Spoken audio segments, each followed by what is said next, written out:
الهدى يقودني نحو الأمان.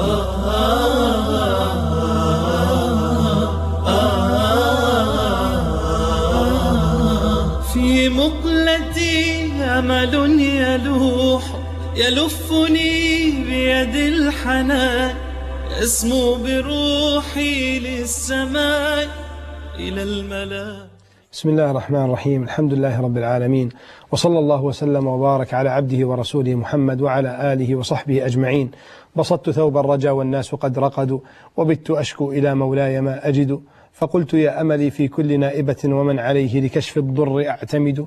اغفر إلهي ذنوبا لست أعلمها، ما لي على حملها صبر ولا جلد.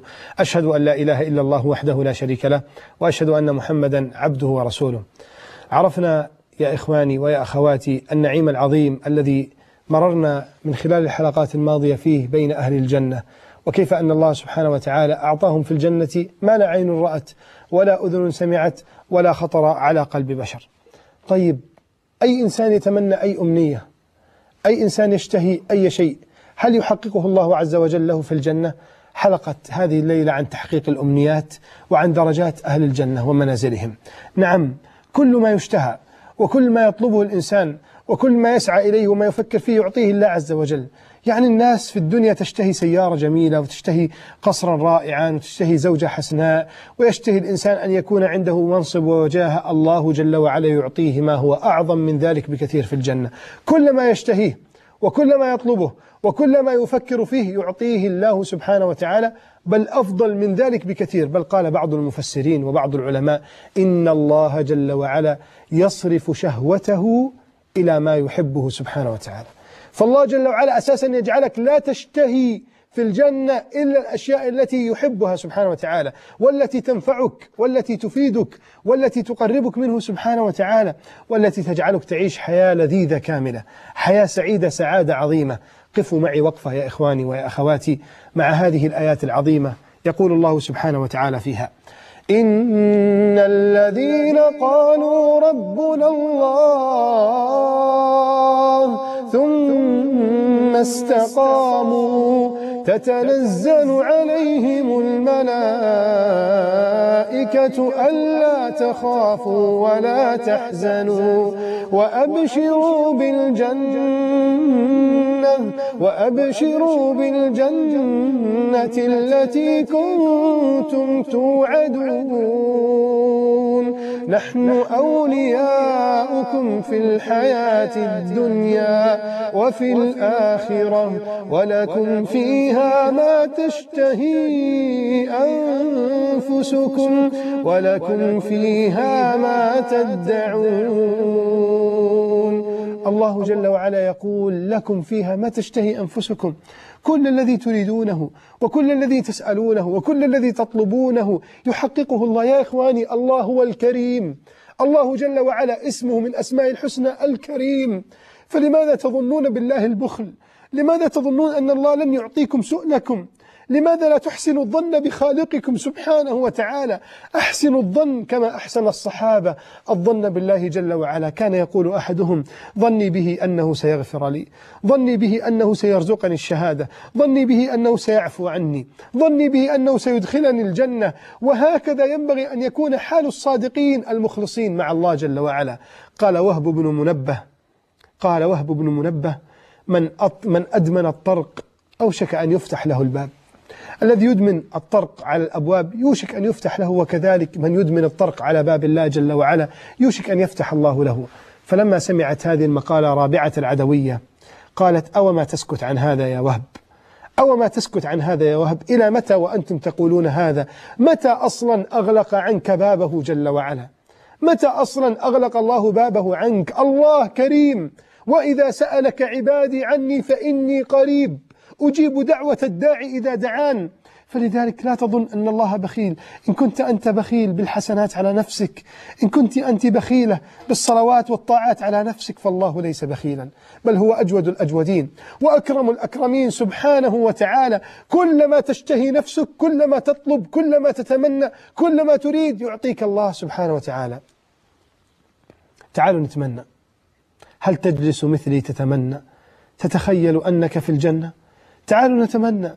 أنا أتمنى في الجنة أن أرى رسول الله صلى الله عليه وسلم، وأن أجلس بجواره فيحدثني عن كل الغزوات والمشاهد والوقائع التي مر بها رسول الله. بل أتمنى أن يريني الله جل وعلا شاشة أنظر فيها فأرى كل ما حصل مع النبي صلى الله عليه وسلم، حتى أعلم أن النبي صلى الله عليه وسلم تعب من أجلنا كثيرا، وحتى أوقن أن اتباعنا لسنة رسول الله صلى الله عليه وعلى آله وسلم ومضينا على ذلك الطريق كان بحقه، فإن النبي صلى الله عليه وسلم تعب حتى يوصل إلينا هذا الإسلام غضا طريا.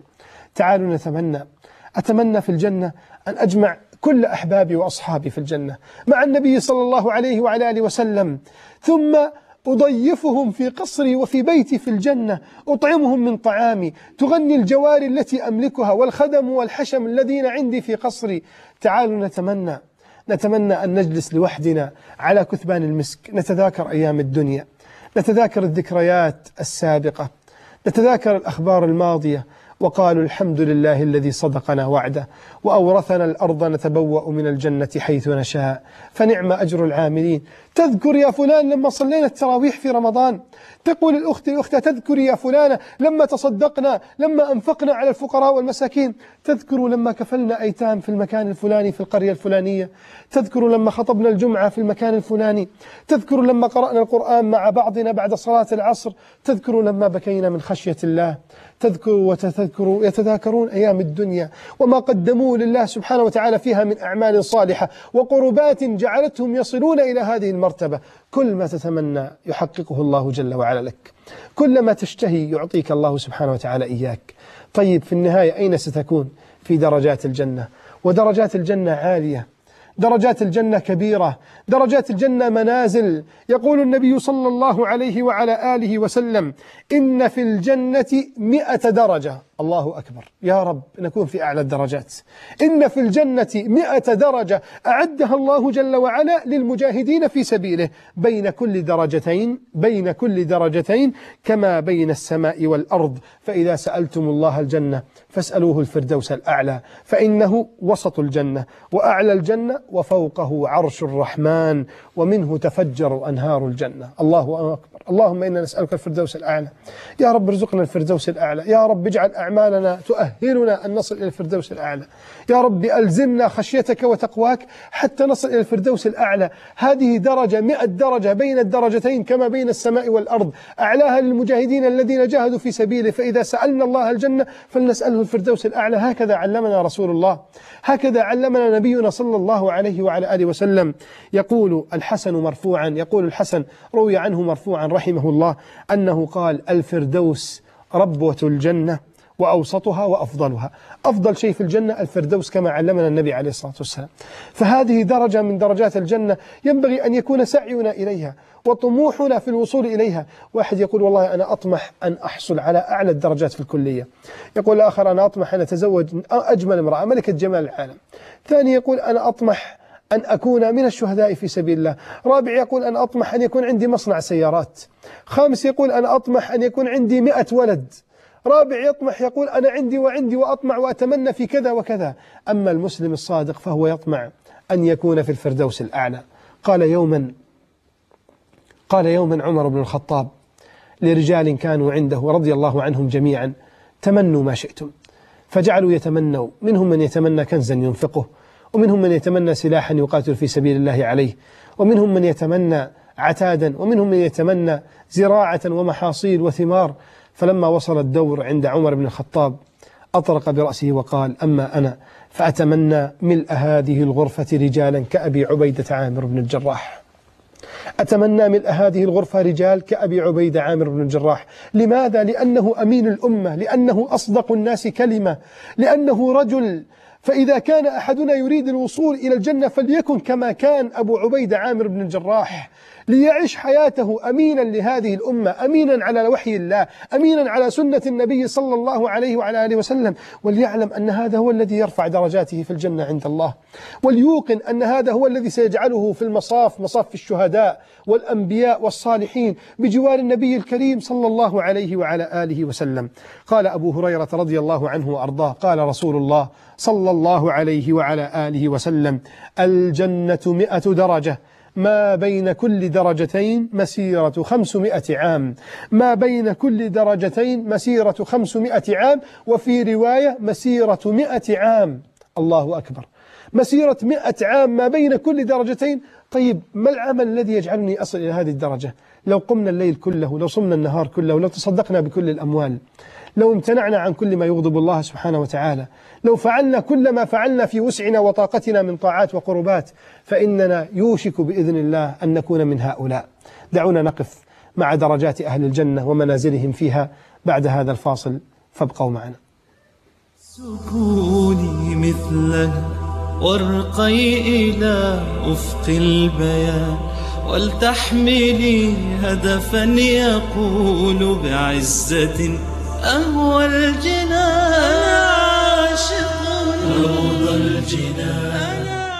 برعاية كرواسون فور كيدز، الشركة العربية للصناعة الغذائية، لبنان البقاع. هاتف 961 37 44 114. فاكس 961 86 31 046.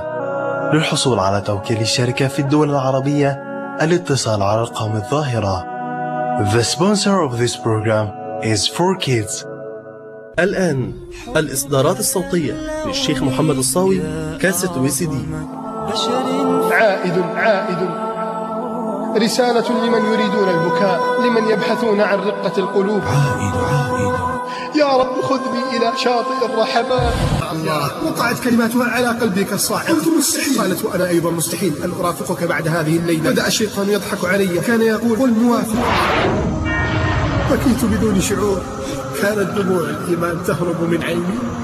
سليمان يدخل عليه في عمله أمام زملائه وهو يحمل الشهادة الإعدادية، المركز الثاني بتقدير ممتاز. يا الله، ما أحقر هذه الدنيا. لدى شركة الإبداع للإعلام بالقاهرة، هاتف رقم 014 31 98 808. رمضان رمضان رمضان رمضان رمضان رمضان، قلبي إلى لقياك تاق توجدا، رمضان قد لاحت ضيوفك في المدى. عن أبي موسى الأشعري رضي الله عنه عن النبي صلى الله عليه وسلم قال: مثل الجليس الصالح والسوء كحامل المسك ونافخ الكير، فحامل المسك إما أن يحذيك، وإما أن تبتاع منه، وإما أن تجد منه ريحا طيبة، ونافخ الكير إما أن يحرق ثيابك، وإما أن تجد منه ريحا خبيثة. رواه البخاري ومسلم. اللهم صل وسلم وزد وبارك على لتحميل برنامج السيرة النبوية اتصل من أي محمول على 2359، ومن السعودية اتصل على 755 055. ميت به نفسك أو أن اتصل الآن وأدخل كود البرنامج أو علمته. سكوني مثله وارقي إلى أفق البيان، ولتحملي هدفا يقول بعزة أهوى الجنان. بسم الله الرحمن الرحيم. عدنا لكم أيها الإخوة والأخوات بعد هذا الفاصل لنقف مع درجات أهل الجنة العالية. من يسكن في هذه الدرجات العالية؟ إذا كان أهل الجنة كل ما يشتهونه ويتمنونه يحققه الله لهم، طيب من الذين اختصهم الله جل وعلا بالدرجات العالية في الجنة؟ إن من أعظم أصحاب الدرجات العالية أصحاب الخلق الحسن. نعم، لأن أصحاب الخلق الحسن بشرهم رسول الله صلى الله عليه وسلم بالقرب من مجلسه ومنزله في الجنة. قال صلى الله عليه وسلم: إن من أقربكم مني مجلسا أو منزلا يوم القيامة أحاسنكم أخلاقا. أحاسنكم أخلاقا، أناس أخلاقهم حسنة. ما حالهم؟ الموطؤون أكنافا، الذين يألفون ويؤلفون، فإذا جلست معه أحببته، وإذا تحدث معك ملأ قلبك وسمعك وبصرك، وهو في كل وقت وفي كل حين حسن الخلق، دمث الطباع، طيب الصفات، جميل النظر، هادئ السريرة، واضح العمل، ذلك لأن ذلك هو حسن الخلق الذي بشر به ربنا جل وعلا، وأخبر به ربنا عن نبيه صلى الله عليه وسلم فقال: وإنك لعلى خلق عظيم. فكان النبي عليه الصلاة والسلام هادئ الطباع، حسن السمت والسريرة، وكان إذا استغضب لا يغضب، وما غضب رسول الله لنفسه قط، وكان إذا أوذي لا ينتصر لنفسه، وكان يطلب منه المال فيعطي عطاء من لا يخشى الفقر، وكان يؤذى في عرضه فما يستطيع أن يقتل أحدا من أصحابه لأنه يخشى أن يتحدث الناس أن محمدا يقتل أصحابه، فكان في أعلى خلق وفي أحسن خلق، لذلك كان من تشبه بخلقه يجب أن يكون قريبا منه. فجعل النبي صلى الله عليه وعلى آله وسلم من الهبات والأعطيات والخيرات التي بشر بها أصحابه والأمة من بعده: إن من أقربكم مني مجلسا ومنزلا يوم القيامة أحاسنكم أخلاقا، الموطؤون أكنافا، الذين يألفون ويؤلفون. طيب، مين أيضا من أهل الجنة من الدرجات العالية؟ اسمعوا: منهم المنفقون في سبيل الله جل وعلا. الذين ينفقون في سبيل الله الله سبحانه وتعالى يجعلهم في الدرجات العالية. في يوم من الأيام جاء فقراء الصحابة إلى النبي عليه الصلاة والسلام، هم فقراء لا يملكون المال، فجاءوا إلى رسول الله صلى الله عليه وسلم يقولون: يا رسول الله، ذهب أهل الدثور، يعني أهل الغنى والثراء، بالأجور والدرجات العلى والنعيم المقيم. قال: وما ذاكم؟ قالوا: يا رسول الله، يصلون كما نصلي، ويصومون كما نصوم، ولهم فضول أموال، يعني عندهم فلوس، عندهم أموال يتصدقون بها، ويحجون ويعتمرون ويجاهدون في سبيل الله. فقال النبي صلى الله عليه وعلى آله وسلم: ألا أدلكم على شيء تدركون به من سبقكم وتلحقون به من وراءكم؟ قالوا: بلى يا رسول الله. قال: ذكر الله. مرت مدة، سمع الأغنياء بهذا الحديث فأصبحوا يذكرون الله جل وعلا أكثر من الفقراء، فقالوا للنبي عليه الصلاة والسلام: يا رسول الله، سمع أهل الدثور من إخواننا بما ذكرت لنا. فقال: ذلك فضل الله يؤتيه من يشاء. طيب، بماذا إذن تفضل هؤلاء الناس الأغنياء؟ بإنفاقهم. إذن الأغنياء أيضا لهم درجات عالية في الجنة. صحيح أن بعض الأغنياء سيتأخر عن دخول الجنة، وأن الفقراء سيدخلون قبل الأغنياء ب500 عام، لكن قد يكون من الأغنياء، من الصادقين المنفقين المتصدقين المخلصين لله، من تكون مكانته في الجنة أعلى من كثير من الفقراء. لذلك كان الإنفاق في سبيل الله جاعلا صاحبه من أهل الدرجات العالية. أيضا من أهل الدرجات العالية في الجنة أصحاب إسباغ الوضوء على المكاره، وأصحاب كثرة الخطى إلى المساجد، والذين ينتظرون الصلاة بعد الصلاة. الله أكبر. أحيانا تدخل مسجد تجد رجل مسن ماسك المصحف يقرأ وتنتظر ساعة ساعتين، وتأتي صلاة العصر ثم تخرج وترجع قبل المغرب، فإذا هو نفس الرجل جالس في مكانه، وانتظار الصلاة بعد الصلاة. أحيانا يأتي في شدة البرد تجد شاب في 7 أو 16، أنت بالكاد توضأت ودخلت إلى المسجد، وهذا الشاب يأتي فيدخل المسجد يقطر من أعضاء وضوئه الماء. تقول: سبحان الله، في شدة البرد. نعم، وإسباغ الوضوء على المكاره. قال صلى الله عليه وسلم: وكثرة الخطى إلى المساجد. ليس إذا كان جائع قال: سأجلس اليوم عندي رخصة، إذا كان تعبان أنا متعب اليوم عندي رخصة، بل يكثر من خطاه إلى المساجد، فينتقل الأماكن البعيدة التي تقربه والتي تحسب فيها الخطوات عند الله سبحانه وتعالى. كان هناك أناس اسمهم بني سلمة. بني سلمة كانوا ساكنين في طرف المدينة، مكان بعيد عن المدينة. فلما انتقل النبي صلى الله عليه وسلم إلى مسجده أرادوا أن يشتروا بيتا قريبا من مسجد النبي صلى الله عليه وسلم حتى يتسنى لهم الصلاة. فقال النبي صلى الله عليه وسلم: يا بني سلمة، دياركم تكتب آثاركم. خلوكم في أماكنكم، لأن الخطوات مكتوبة عند الله، لأن الآثار محسوبة عند الله سبحانه وتعالى. لذلك هذه العلامات الثلاثة جمعها رسول الله، هذه الصفات الثلاثة جمعها رسول الله صلى الله عليه وعلى آله وسلم في حديث رائع: ألا أدلكم على ما يمحو الله به الخطايا ويرفع به الدرجات؟ يمحو الله به الخطايا ويرفع به الدرجات. قالوا: بلى يا رسول الله. قال: إسباغ الوضوء على المكاره، وكثرة الخطى إلى المساجد، وانتظار الصلاة بعد الصلاة، فذلكم الرباط فذلكم الرباط فذلكم الرباط. ما أحسن هذا الحديث، ما أجمل هذا الحديث. عمل يسير يا إخواني يجعل درجاتنا ترتفع في الجنة عند الله، يجعل درجاتنا في أماكن عالية عند الله سبحانه وتعالى. أيضا من أسباب الدرجات العالية الشهادة في سبيل الله، وليست أي شهادة. ليس الشهداء كلهم سواسية، شهداء الصف الأول الذين لا يولون الأدبار، الذين يقابلون الأعداء بنحورهم ووجوههم، وقلوبهم شجاعة وقلوبهم متقدة غيورة على الإسلام، يريدون أن ينتقموا لهذا الدين. هؤلاء لهم مكانة عند الله عالية. اسمعوا ماذا يقول النبي عليه الصلاة والسلام: أفضل الشهداء عند الله الذين يقاتلون في الصف الأول فلا يلفتون وجوههم حتى يقتلوا، وأولئك يتلبطون في الدرجات العلى من الجنة، يضحك إليهم ربك، فإذا ضحك ربك في موطن إلى أحد فلا حساب عليهم. الله أكبر. هذا من الخير، هذا من النعيم المقيم، هذا من السعادة الكبيرة. هؤلاء الشهداء الذين كانوا في الصف الأول لم يلتفتوا، فلما قتلوا كانوا في الدرجات العالية. أيضا ذكر الله جل وعلا.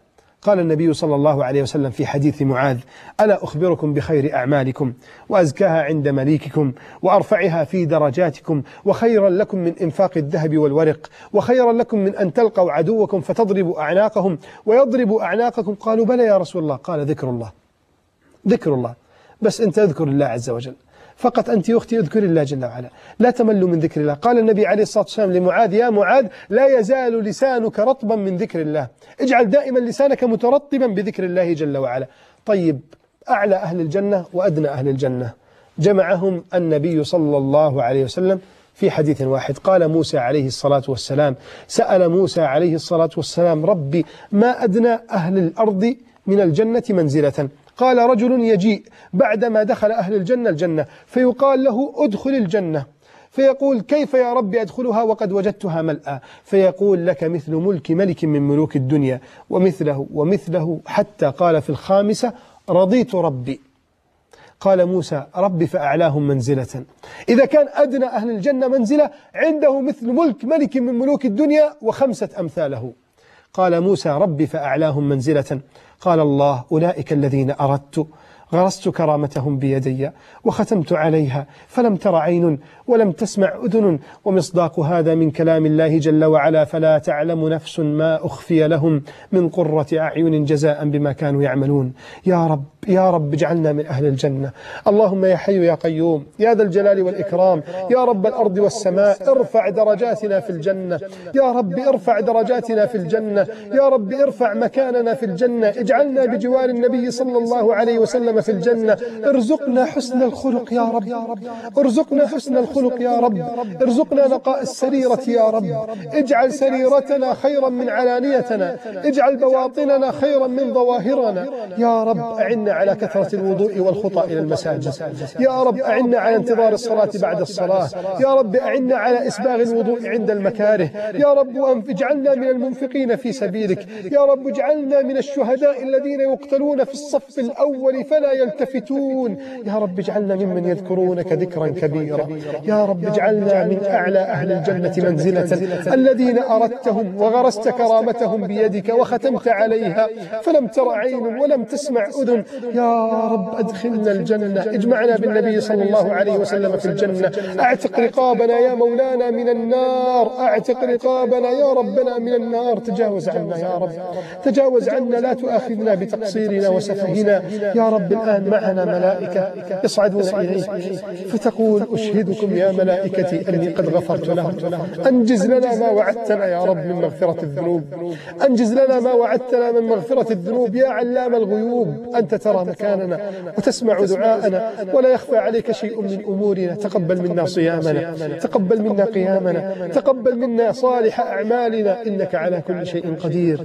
وآخر دعوانا الحمد لله رب العالمين، وصلى الله وسلم وبارك على عبده ورسوله محمد وعلى آله وصحبه أجمعين، والحمد لله رب العالمين. عرفنا تحقيق الأمنيات في الجنة وعرفنا درجات أهلها. نسأل الله سبحانه وتعالى أن نكون في أعلى الدرجات. ألتقي بكم في الحلقة القادمة مع دواب وطير وفرش أهل الجنة. أسأل الله سبحانه وتعالى أن يجعلنا وإياكم ممن يتنعمون فيها حتى ذلك الحين. أترككم في حفظ الله، استودعكم الله. السلام عليكم ورحمة الله وبركاته. أنا عاشق حورا حسان، أنا عاشق روض الجنان.